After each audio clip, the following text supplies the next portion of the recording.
미국과 중국의 대결이 본격화되고 있습니다. 미국이 영국, 독일 등을 비롯한 서구 세력을 규합하자 중국은 아시아 국가들을 상대로 연합전선을 구축하고 있습니다. 이를 위해 왕이 중국 외교부장이 적극적인 행보에 나섰습니다. 지난 12일 왕이 부장은 베트남을 방문했습니다. 베트남 총리를 만난 자리에서 그는 미국의 간섭과 도발을 공동으로 막아내자고 노골적으로 촉구했습니다. 대신 중국이 베트남의 최대 교역 국가라는 점을 내세우며 무역에서의 강력한 협력을 약속했습니다. 더불어 방역에 어려움을 겪고 있는 베트남에 연말까지 총 570만 회분의 백신도 기부하기로 했습니다. 이는 2주 전 미국이 기부한 600만 회분과 거의 맞먹는 양입니다. 2주 전에는 카멜라 해리스 미국 부통령도 베트남을 방문했습니다. 그리고 미군함을 베트남에 더 자주 보내서 해상 안보를 지원하겠다고 제안했습니다. 현재 베트남은 중국과 남중국해에서 영유권 갈등을 벌이고 있습니다. 베트남은 미중 어느 한쪽에 치우치지 않고 균형을 잡는 외교 전략을 취하고 있습니다. 이런 상황에서 두 강대국이 자기 편에 서달라는 압박을 보내고 있습니다. 자세히 살펴보면 베트남의 전략이 한국과 비슷한 부분이 있는 것 같습니다.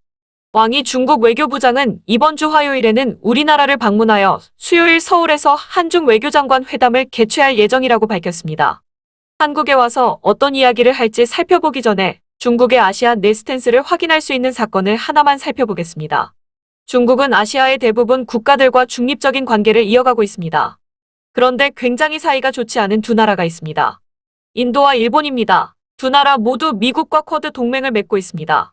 인도와는 국경 문제를 놓고 유혈 사태가 벌어졌고 전쟁 직전까지 갔습니다. 하지만 현재는 잠잠한 상태입니다. 그런데 더 대립이 심한 나라는 일본입니다. 중국은 센카쿠 열도 영유권을 주장하며 걸핏하면 일본의 영해를 넘고 있습니다. 지난 12일 일본 방위성은 중국 잠수함으로 추정되는 선박을 남쪽 영해 인근에서 발견했다고 밝혔습니다. 정확하게는 아마미호섬 부근이며 근처에서는 중국 구축함도 목격되었습니다.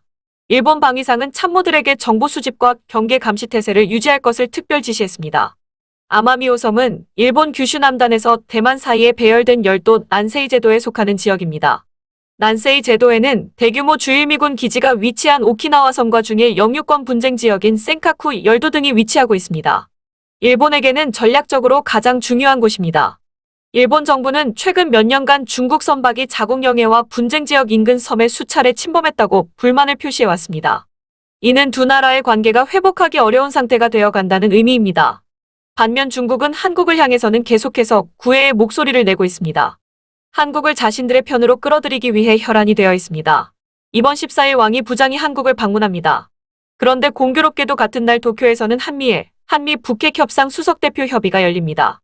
이 상황은 어떤 의미일까요? 이것은 미국과 중국이 모두 한국에게 매달리고 있다는 것입니다. 한일 관계가 최악의 상황임에서 미국은 북한 문제를 고리 삼아 한미일 3국 공조를 강화하려고 애써왔습니다. 이번 협의의 의제는 겉으로는 북한 문제에 국한됩니다. 하지만 미국으로서는 자국의 두 핵심 동맹국인 한국과 일본을 자신들의 영향권 안에 붙잡아 두려는 의도가 강합니다. 또한 미국은 한국과 일본 사이를 회복시키려고 하는 것입니다. 특히 미국은 일본보다는 한국에게 더 적극적입니다.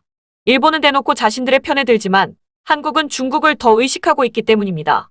이런 상황에서 중국 왕이 부장이 한국에 온 것입니다. 이유는 뻔합니다. 미국에 대해 중국 압박 구도에 가담하지 말 것을 강하게 요구하기 위해서입니다.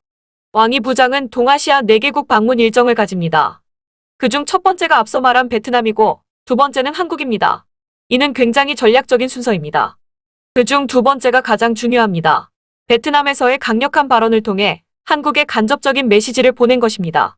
물론 한국과 베트남을 완전히 같은 구도로 놓고 볼 수는 없지만 베트남과 한국은 미국의 핵심 동맹국입니다. 왕이 부장의 주된 목적은 지난 5월 한미 정상회담을 계기로 미국 쪽으로 기울어진 한국을 다시 중립으로 가지고 오려는 것입니다. 중국 자신들 쪽으로 한국을 완전히 데리고 올 수 없다는 걸 알고 있기 때문입니다. 미국은 기밀 정보 공유 대상 국가를 지존 파이브 아이즈를 한국, 일본 등으로 확대하려는 움직임을 보이고 있습니다. 현재 파이브 아이즈 가입 국가는 미국, 캐나다, 뉴질랜드, 호주, 영국입니다. 또한 중국을 견제하기 위한 협의체인 쿼드에 한국이 참여할지 여부도 아직은 물음표입니다. 이런 상황에서 왕이 부장은 한국을 조금이라도 자국적으로 견인하려 할 것으로 예상됩니다. 특히 내년은 한중 수교 30주년입니다. 왕이 부장은 이 부분에 큰 의미를 부여할 수 있습니다.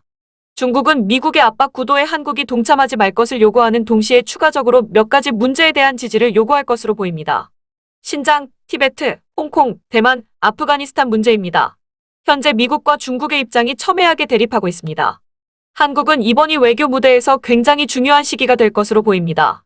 미국과 중국은 지난 10일 7개월 만에 정상 간 전화통화를 가졌습니다. 그리고 충돌 방지를 논의했습니다. 하지만 영국이 한치 양보 없는 전략 경쟁은 당분간 계속될 것이라는 게 외교가의 대체적인 예상입니다. 그 예로 대만을 들 수 있습니다.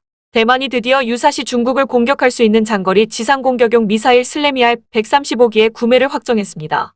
대만 국방부는 미국이 대만에 대한 장거리 공대지 미사일 판매를 동의해 내년도 국방 예산의 예산을 편성했다고 발표했습니다.